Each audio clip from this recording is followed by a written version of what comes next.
I never expected her to remember my name, let alone the way I took my coffee. It was just after 9 when I started stopping by the corner cafe again, the one with the uneven tables and the radio that never quite landed on a station. I told myself it was for the cheap refills. The truth was I didn't like going straight home anymore. My apartment felt louder when I was alone, even with the TV on. She was already there most nights, sitting near the window, coat still on, hands wrapped around a mug she didn't drink from right away. Evan's mom. I hadn't called her that since high school.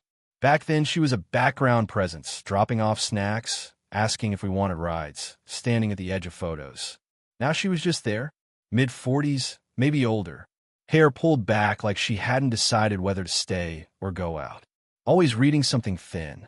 Essays, poems, the kind of books that don't look like they want to be finished. The first night, she just nodded. A polite half-smile. The kind adults give you when you're no longer a kid, but not exactly someone they expect to sit down with. The second night, she said my name. "Hey," she said, like she'd been testing in her head. "You're Mark, right?" I stood there too long, holding my cup. "Yeah, E." She smiled, then looked back down at her book, like that was all she'd meant to say. But when I passed her table, she added, "You still put too much cream in." I laughed before I meant to. It surprised both of us. After that, it became a thing. Not a plan, just a habit. I'd take the table behind hers. Sometimes we talked. Sometimes we didn't. Silence wasn't awkward with her. It had shape, weight. She noticed small things. That I always folded my napkin twice, never once. That I stir my coffee even after the sugar was gone. Once, when I came in late, she slid her mug toward me and said, "It's still warm," without looking up. I noticed things too. The way her hands paused before turning a page. How she listened with her head tilted slightly, like she was waiting for something underneath the words. The faint line between her brows that didn't soften when she smiled. We didn't talk about Evan much, just enough to acknowledge the obvious. "He's in Seattle now," she said once. "Barely calls." She shrugged like it was weather. I nodded like I understood, though I wasn't sure I did. My loneliness didn't feel big enough to confess. It lived in smaller places. In texts I typed and deleted. In the way I stayed up later than necessary. In how I lingered at the cafe, even after my cup was empty, listening to the spoon clink against the sink behind the counter. One night, it started raining hard enough to change the sound of the room. The radio cut out completely. She laughed under her breath and closed her book. "Do you ever feel like," she said, then stopped. Looked at me. "Never mind." "No," I said too quickly. Then softer sometimes. She studied me for a second longer than usual. Then she reached in her bag and pulled out her phone, frowning. "I think I left my charger here last week," she said. "You didn't happen till I did," I said. "I mean, yeah, I have it." Her eyes met mine. Something quiet shifted. Not excitement, not fear, just awareness. "Well," she said, standing, slipping on her coat. "Then I suppose I owe you." She hesitated at the door, rain loud behind her. "Text me when you're free." My phone buzzed before I made it home. It was her number, and just one line beneath it. "Tonight still counts, doesn't it?" I brought the charger the next night, even though part of me hoped she'd say she didn't need it anymore. That she'd found another one. That the text had been a mistake. Her house was quieter than I expected. Not empty, just paused. Lamps instead of overhead lights. A ticking clock somewhere deeper in. She took the charger from my hand like it was something fragile, coiled it carefully, then set on the counter without plugging it in. "Tea?" she asked. "Sure." She filled the kettle and leaned against the counter while it heated. We stood there, not talking, listening to the low rush of water warming. I noticed a magnet on her fridge from a place I'd never heard of. A photo of Evan at maybe 10, missing a front tooth. She saw me looking and turned the magnet slightly, like she hadn't meant for it to be that visible. "He hated that picture," she said. "Said it made him look stupid." "He kinda did," I said. She laughed, surprised, then covered it with a cough. Poured the water. Handed me a mug without asking how I liked it. It was right. We sat at the small kitchen table. Our knees didn't touch, but they could have. She wrapped both hands around her mug and stared into it. "I don't do this much," she said. "Have people over, I mean. After everything." I waited. "After the divorce," she added, like she was correcting herself. It's been 3 years. I still find his socks sometimes. I smiled. That seems unfair. It is, she said. Then quieter. I keep them. I don't know why. I didn't tell her about the box under my bed with things I didn't use anymore but couldn't throw away. The concert ticket from a band I never liked that much. A shirt that didn't fit. It felt too close. The risk sat between us, unspoken but obvious. I was Evan's friend. I had slept on her couch once after a party. She had driven us to soccer games. There was a before to us that wouldn't go away, no matter how carefully we spoke. I imagined how it would look from the outside, how easy it would be to misunderstand, or understand perfectly. She asked about my job. I gave the short version. She nodded like she was filing it somewhere important. You were always good at listening, she said, even when you were terrible at math. That hasn't changed. She smiled, then looked down, folding the edge of her napkin, unfolding it, then wondered if she noticed she was doing it. For a while, we just drank our tea. The clock kept ticking. I felt seen in a way that made me want to look away. I also didn't. In folding it again. When I stood to leave, she walked me to the door. The hallway light cast a long shadow behind her. Thank you, she said, for bringing it back. Any time. I hesitated, then added, I'm glad you texted. She nodded once. Then, almost absent-mindedly, she touched my arm just above the wrist. A small, steady pressure, like checking if something was real. I don't know why that moment stayed with me. I'd think later, replaying it as I walked home, maybe because it felt like someone finally saw me. She let her hand fall away first. The door closed softly. I stood there a second longer than necessary, my arm still warm where her fingers had been, already wondering what it would mean if she remembered that too. After that night, the cafe changed. Not the place itself. The radio still buzzed, the tables still wobbled. But our timing went out of sync. She started coming earlier. I came later. Or I'd get there and see her coat gone from the hook and feel something settle in my chest, dull and familiar. When we did overlap, she was different. Kinda, maybe, but careful. Like every sentence had been edited before it left her mouth. You look tired, she said once. Didn't sleep much. She nodded, then looked back at her book. Didn't ask why. I wondered if that was restraint or disinterest. I told myself not to guess. I guessed anyway. I stopped by her house again to return a container she'd sent me home with. Soup I hadn't finished because it tasted too much like being taken care of. She opened the door with her phone pressed to her ear, finger raised in apology. Yes, she was saying. No, I know. She saw me. Her voice softened. I'll call you back. She hung up, slipped the phone into her pocket like it had burned her. Saw the... Evan. Oh, I said. Then, stupidly, everything okay? She hesitated. He asked if I was seeing someone. I laughed, a quick reflex. And I told him no. She met my eyes. Held them. Because I'm not. The soup container felt heavier in my hands. Right. She stepped aside to let me in anyway. The house smelled like lemons. Cleaning day. A sign, maybe, that she'd been trying to scrub something invisible. We stood in the kitchen. Didn't sit this time. She took the container, rinsed it, dried it immediately. Busy hands. I don't want you to misunderstand, she said. About any of this. Me neither. Silence stretched. Not comfortable. Not unbearable. Just tight. I like talking to you, she said finally. But liking something doesn't mean it's a good idea. I watched a drop of water slide from the counter to the floor. I know. Did I? She crossed her arms, then uncrossed them. Looked older in that moment. Or maybe just more honest. I'm not lonely in the way you think, she added. And I don't want to borrow someone else's life because mine feels quiet. I'm not offering that, I said. Too fast. Then softer. I don't think. Her mouth curved, almost a smile. Almost. A knock came from the back door. Her neighbor, calling her name, asking about a package. The interruption landed like a release valve. She answered, polite, distant. When she came back, something had shifted again. Closed. At the door, she paused. We stood closer than we had any right to. I could see the faint freckle near her jaw, the place where her pulse moved. Thank you, she said. For what? I wasn't sure. I nodded. Anytime. I leaned in without deciding to. Or maybe I decided and pretended I hadn't. She didn't move away. Didn't move closer either. Just stayed. For a second, everything narrowed. Breath. Space. The almost. Then she turned her head slightly. Enough. Mark, she said, quiet. Not warning. Not invitation. I stepped back. The moment broke, clean and sharp. Walking home, I kept replaying it. Not the almost kiss, but the way she'd said my name. Like she was holding something fragile.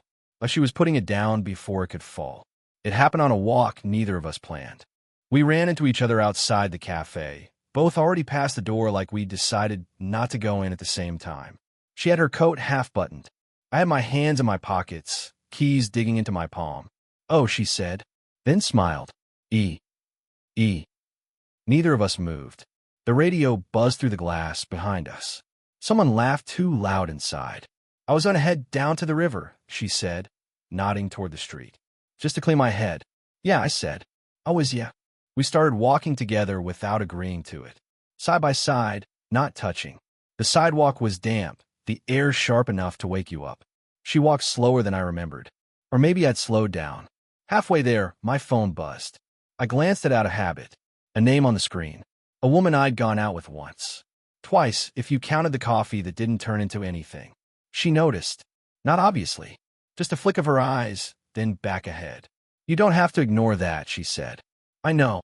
I didn't answer it anyway. Slid the phone back into my pocket. Felt stupid for caring whether she'd noticed. Felt worse for caring that she had. We sat on a bench by the water. The river moved like it didn't care what we were doing. She crossed her ankles, uncrossed them, smoothed her coat. I saw you here last week, she said. With someone. I didn't look at her. Yeah. She seemed nice. She was fine. Silence. Whined through bare branches. A runner passed, nodded at us like we were something ordinary. I don't get jealous, she said finally. That's not. She stopped. Pressed her lips together. I don't usually. Something in her voice tightened. Not anger. Fear, maybe. Or recognition. I don't want to be a secret, she said. Or a detour. Or a phase you explain away later. I wouldn't, she lifted her hand. Not touching me. Just stopping the sentence. I know you wouldn't mean to. That was worse. I watched the water for a long moment. Let the words line up before I lost them. I think about you more than I should, I said. Not in a dramatic way. Just, I shrugged. You're there when things happen. When nothing happens. It's quiet, but it's everywhere. She closed her eyes. Just for a second. When she opened them, they were wet but steady. That's the problem, she said. Quiet things grow. We sat like that, the truth sitting between us, plain and unadorned. No music swelling. No urgency. Just the weight of it. She turned to me then. Looked fully. I felt seen in a way that made my chest ache. If I asked you to stop coming by, she said softly, would you? I didn't answer right away. I couldn't tell if she was protecting herself or asking me to prove something. The river kept moving. The question stayed. And in that pause, before any promise, before any step closer, I realized this was the moment everything would tilt. I just didn't know which way. She stopped coming. Not all at once. Just enough that I noticed. Monday, the chair by the window stayed empty. Tuesday, the barista wiped it down twice like she was expecting someone. By Thursday, I stopped looking at it on purpose. I told myself it was what she'd asked for. Space. Distance. A way to not grow something quiet into something unmanageable. Still, my body hadn't caught up to my logic. I kept walking the long way home, past her street, like habit might summon her back into place. It didn't. I didn't text. That felt like a test I didn't want to fail. Instead, I typed messages and left them there. Hey, just checking in. Saw something that reminded me of you. Hope you're okay. None of them felt neutral enough. I deleted them all. The cafe started to feel like a set after the actors leave. Same sounds. Same smells. Wrong energy. I stayed anyway, longer than I needed to, stir my coffee until it went cold. A week later, I saw her car outside her house. Lights on. I slowed down, then kept walking. I wasn't sure what I'd do if she opened the door. Say I was just passing by. Say nothing. Say too much. The twist came from Evan. He texted me late, out of nowhere. You still talk to my mom. I stared at the screen longer than necessary. Typed yeah, then erased it. Typed sometimes. Sent nothing. Another message came through. She didn't tell me you'd been around. Then, My dad's back in town, staying with her for a bit. Just so you know, I sat on my bed and read that line again. Back in town, staying with her for a bit. It explained the cleaning smell, the timing, the careful editing of her words, the question on the bench. It also explained why she disappeared without saying goodbye. I felt a brief, stupid surge of hope for a bit, followed by the drop. Confusion, withdrawal, like my body had leaned into something that wasn't there anymore. I walked to the cafe that night anyway, sat at the table behind hers, even though she wasn't there to sit in front of. The barista asked if I wanted my usual. I said yes, then wished I'd said no. I imagined her at home, moving quietly around someone else's presence, folding napkins that didn't need folding, choosing silence on purpose. I took out my phone, typed, "I understand." That felt like a lie. Typed, "I miss talking to you." Too much. Typed nothing. The chair by the window stayed empty. No code, no book, just a faint ring where a mug usually sat. I didn't feel heartbroken. I felt paused, like life forgot to finish the sentence. When I left, I almost turned down her street. Almost knocked. Almost became the kind of story people tell with lowered voices. Instead, I kept walking. Behind me, the cafe lights went out one by one. Ahead of me, my phone stayed silent. And somewhere in between, something unfinished waited without asking to be named. I knocked 2 nights later. Not because I decided to be brave. Because I was tired of carrying the almost. It was heavier than rejection would have been. Her porch light was on. That felt like permission, even though it wasn't. I waited after knocking, hands loose at my sides, listening to movement inside. The muted scrape of a chair, the pause before footsteps. She opened the door halfway. "Oh," she said, not surprised, just caught. Behind her, the house was dim. No extra shoes by the door. No voices. The quiet told me everything before she did. "He left this morning," she said, answering the question I hadn't asked. "Your friend? His dad?" I nodded. I heard. She opened the door the rest of the way. "Do you want to come in?" The kitchen light was on. Same small table. Same clock. It ticked like it always had, like nothing had been at stake in the meantime. She poured water into the kettle out of habit, then stopped herself. "I don't think we should pretend this is normal," she said. "I don't think it is," I said. We stood across from each other, not sitting. She leaned back against the counter, arms folded, not defensive, just holding herself together. I pulled away because it was easier than explaining, she said. And because I was afraid if I explained, I wouldn't stop. My chest tightened. I let it. I would have listened. "I know." She smiled faintly. "That's part of the problem." I took a breath, chose the words instead of letting them spill. "I don't want to be a secret," I said. "And I don't want to be someone you regret for being honest with." Her eyes softened. "I don't regret you." That landed harder than anything else could have. "I'm scared," she said, "of what people would think, of what Evan would think, of how easy it would be to lean on you and forget how to stand on my own." "I'm not asking you to lean," I said. "I'm just asking you not to disappear." Silence. The clock. The hum of the fridge. She looked at my hands like she was deciding something about them. "This might hurt you," she said. "It already does," I said gently, just not knowing. She stepped closer, not into me, just enough that I could feel her warmth. She reached out and took my hand, tentative, like she might change her mind. Her thumb rested against my knuckle, still. "I care about you," she said. "No flerish, no apology. Just a truth laid flat." I nodded. "Okay." That was it. No kiss. No promise. Just that word, holding everything it needed to. She squeezed my hand once, then let go. The contact lingered anyway. When I left, she walked me to the door. We stood there, close, breathing the same air. She smiled, not happy, not sad. Real. "Be careful," she said. "I will." So would she, I thought. Or maybe she wouldn't. Maybe careful was overrated. The door closed softly behind me. And for the first time in weeks, the silence didn't feel like avoidance. It felt chosen. It didn't resolve all at once. Time passed in small, unremarkable units. Weeks mostly. The kind that don't announce themselves. I stopped going to the cafe every night. She started going back, but earlier, 8:47 a.m., before the place filled up, before memory had too much room to talk. Sometimes I was there. Sometimes I wasn't. When we did see each other, it was easier. Not lighter, just steadier. Like something had been set down properly instead of hovering between us. We talked about practical things. Her leaky sink. My job, maybe changing. Evan calling more often now. Asking questions that weren't really questions. We didn't label anything. That felt like tempting fate. The bench by the river became neutral ground. We sat there again one afternoon, coats on, coffee cooling between us. She drank hers black now. Said it was simpler. I didn't comment on the way she still glanced at my cup. Like muscle memory hadn't caught up. She told me she'd started teaching again, part-time. I told her I'd finally thrown out the box under my bed. Not all of it. Just enough. That's progress, she said. So is this, I said, gesturing vaguely. The bench. The day. Us sitting without flinching. She smiled. Looked out at the water. Yeah, it is.